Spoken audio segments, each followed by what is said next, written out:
In this video, I will show you how to insert theta symbol in Microsoft Excel. So insert then symbol.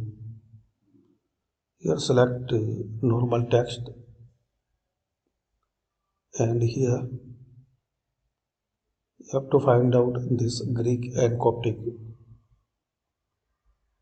and here you will get this theta symbol.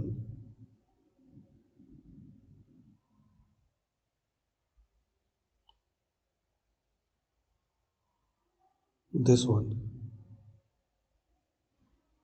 and character code, it is another. We can see the theta symbol here also. You can see this character code 03D1. Then insert.